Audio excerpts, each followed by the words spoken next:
कई तरह की बातों के बाद ऐसा लगता है कि महागठबंधन के भीतर होने वाले जो झंझावात थे वो धीरे धीरे समाप्ति की ओर चल पड़े हैं। ये हम इसलिए कह रहे हैं कि लगातार कई दौर की बैठकों के बाद तेजस्वी यादव और कांग्रेस के आला अधिकारियों के साथ बैठकें हुई, रात का खाना हुआ और उसके बाद से हमलों का दौर शुरू हो गया। सामूहिक रूप से आपने देखा होगा कि किस तरह से कांग्रेस और आरजेडी लगातार अपने विरोधियों पर हमलावर है। जहां एक तरफ स्वास्थ्य व्यवस्था को लेकर के लगातार मदन मोहन झा और तेजस्वी यादव दोनों ने कई तरह की तस्वीरें साझा की, वीडियो साझा किया, वहीं अब सुशील मोदी और खास करके स्वास्थ्य महकमा के मुखिया मंगल पांडे निशाने पर हैं। इन सब बातों को लेकर के कहीं ना कहीं सबसे ज़्यादा अगर निशाना किसी पर है तो वो हैं सुशील मोदी, छोटे मोदी जिनको कहते हैं। सुशील मोदी लगातार लालू परिवार, तेजस्वी यादव पर हमला दर हमला करते रहे हैं। आपको याद होगा कि 2015 के बाद लगातार किस तरह से इन हमलों का दौर जारी है।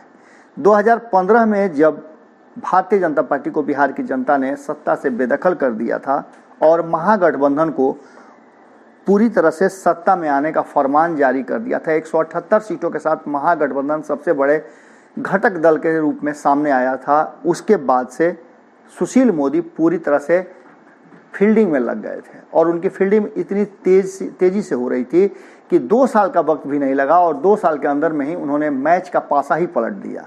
आपको मालूम होगा कि नीतीश कुमार दौड़े दौड़े गए और भारतीय जनता पार्टी के हाथों में सत्ता सौंप दिया। आज एनडीए की सरकार है और उसके बावजूद भी सरकार में बैठे लोग अपने काम से ज़्यादा लालू प्रसाद और तेजस्वी यादव की नाकामियों को गिनाने में लगे हुए हैं। हालांकि तेजस्वी यादव और उनकी टीम का कहना है कि ये नाकामियां उनकी मनगढ़ंत हैं, इसमें कोई सच्चाई और तथ्य नहीं है। आने वाले 2020 के चुनाव में अगर उनमें हिम्मत है तो वो अपने काम के आधार पर चुनाव लड़के दिखा दें।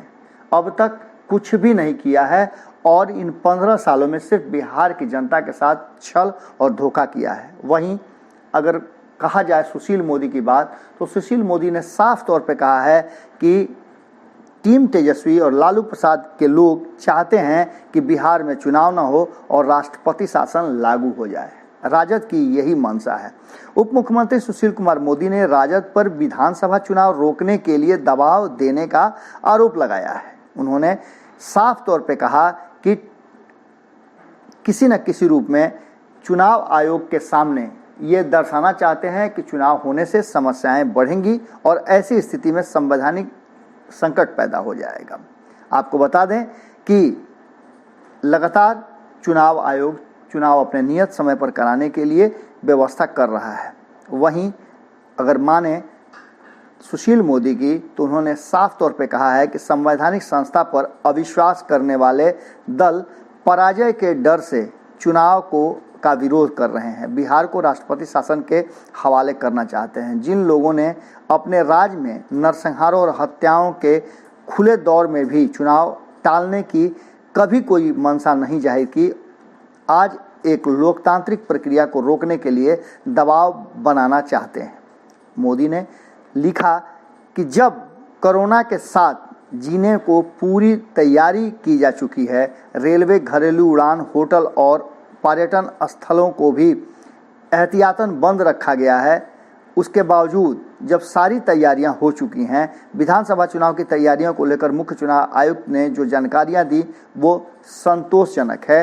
वहीं मतदाताओं को का भी खासा ध्यान रखा गया है। ऐसी स्थिति में जिस तरह का प्रयास किया जा रहा है विपक्ष के द्वारा, उससे साफ लगता है कि कहीं ना कहीं विपक्ष की मंशा सही नहीं है।